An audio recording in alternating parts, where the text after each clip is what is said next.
Hello world, my name is Taylor, I'm 24, and I'm a transgender guy. And I say guy instead of transgender man because I see men as people who stand up straight and wear well-fitting suits and walk around downtown with briefcases, and I don't do that, so let's just go with guy for now. I wanted to record this video to just kind of document my transition, because tomorrow, on the 31st of October 2014, I'm getting my first shot of testosterone. So I just thought it would be neat to kind of do a recording and then go back to it later and see how much I've changed and how much has not changed. So I'm planning on doing one of these videos every month or so, but a big reason I'm doing this is for my friends who live elsewhere. I have a lot of good friends who live in an entirely different province, and I do want to do this for them, because if I start a physical transition and like 6 months later I go and visit them and I suddenly just have this deep voice, they're gonna be like, who are you? So it's for them too, so they're not here to take the journey with me, so to speak. So like I said, I'm getting my first shot of testosterone tomorrow morning. Am I excited? Am I nervous? Those are very good questions, hypothetical person. The answer is no, I'm not.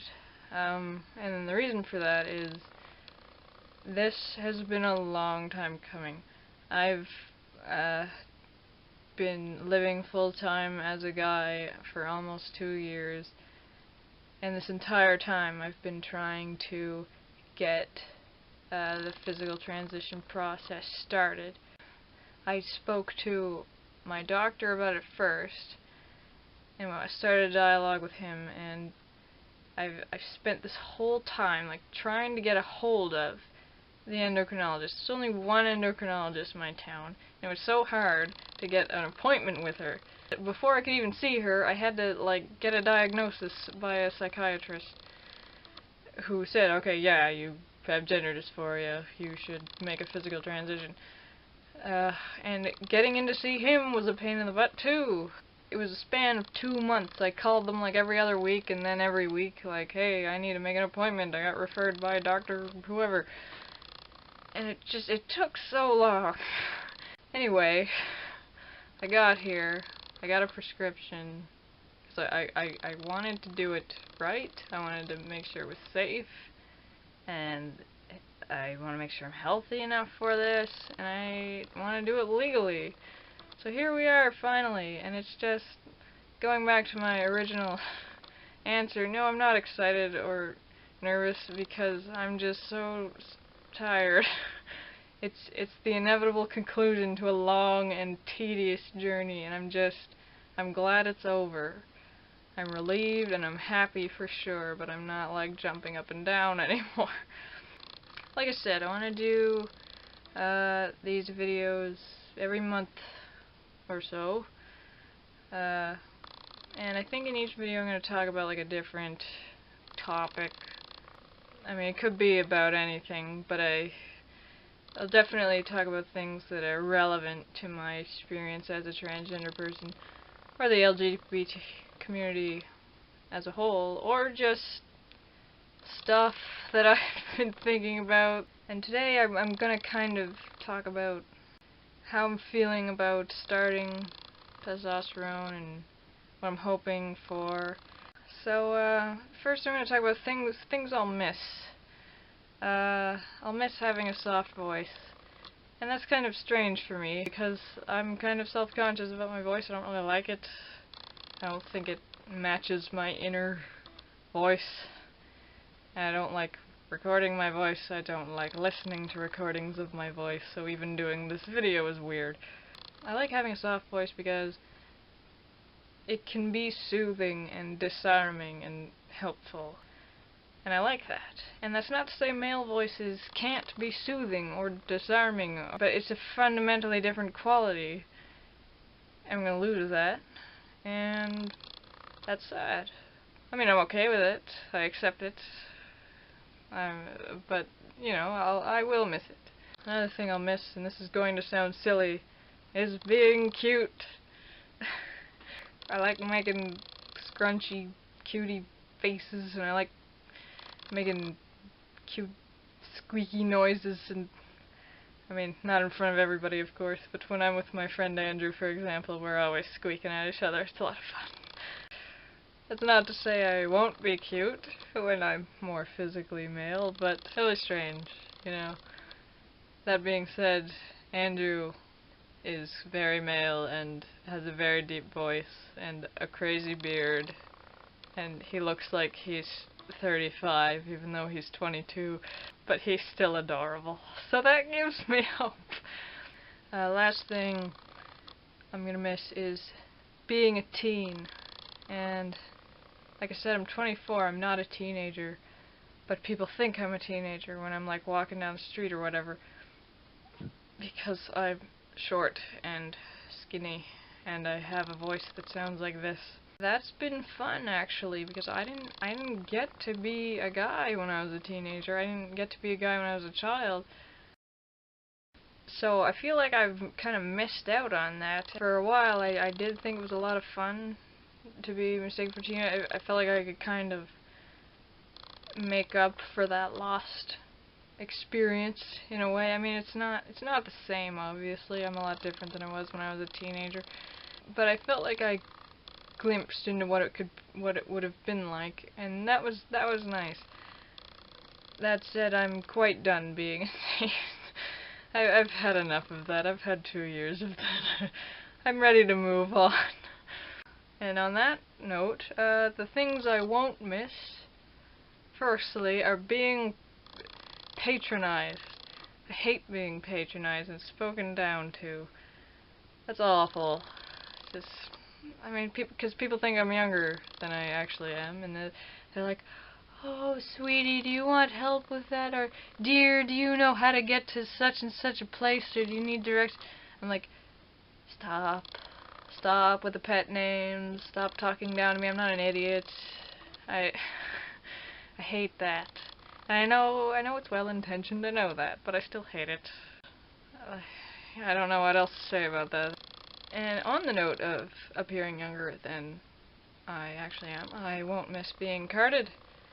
Whenever I go to a restaurant and order wine with my dinner, I just always give the waiter my ID. I'm like, here. I don't even wait for them to ask for it. I know I look like I'm 14.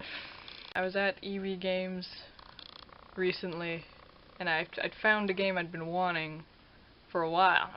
And it's rated M, which is 17 and up. I'm sure you can guess where this is going. I brought it to the counter, and the guy was like, "Okay, I'm gonna need to see some ID for that game." And I was like, "Here you go." At the time, it was a little embarrassing. Like, I was like, "Oh man, really? I don't look 17." But afterwards, it was funny after that. I laughed. I texted my friends about it, and they were all like, "Lol, lol, lol, lol." As far as things I'm looking forward to, I am looking forward to having a voice that I think suits me better and is more representative of how I see myself and think I should sound. I think it'll be interesting to see how that affects my singing. I really like singing. I'd even say that I'm pretty good at it. I am looking forward to facial hair. That'll be fun. It might not be fun to shave every day. That sounds tedious. I like to know that if I want to, I can grow a beard if I feel like it.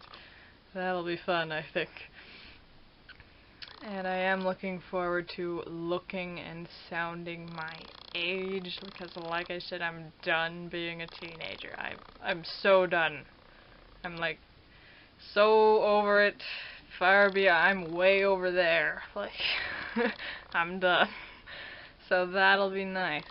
Lastly, I'd like to just touch on the things I'm worried about. A big thing is my friends treating me differently. For the most part, my friends have been amazing about this, and I'm so lucky to have people who are awesome and aren't transphobic and just are like, oh, very cool, like, about it. Like, one of my oldest friends, when she found out about it, she was like, you know, you look more like you as a guy. And that was just, I think that was like my favorite thing that someone said to me about it. However, there have been some instances where it's been just weird. Like, I had a friend who just suddenly started treating me like a bro, like a dude.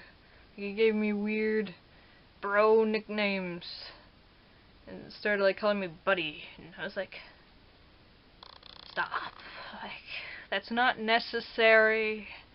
I mean, yeah, I get that you're trying to include me in the broness, and that's cool, but like, I'm not a different person. I'm just being more honest outwardly about what kind of person I am. And there's no need to treat me like that.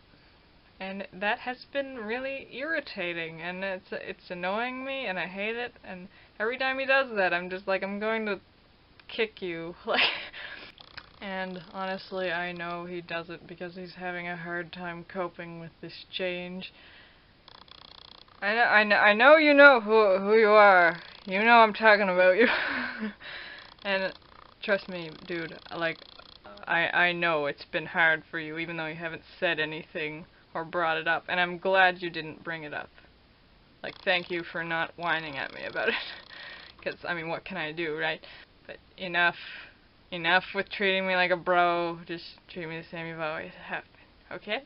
So that's the bulk of what I'm afraid of. The last little point is, I'm afraid of feeling like a freak.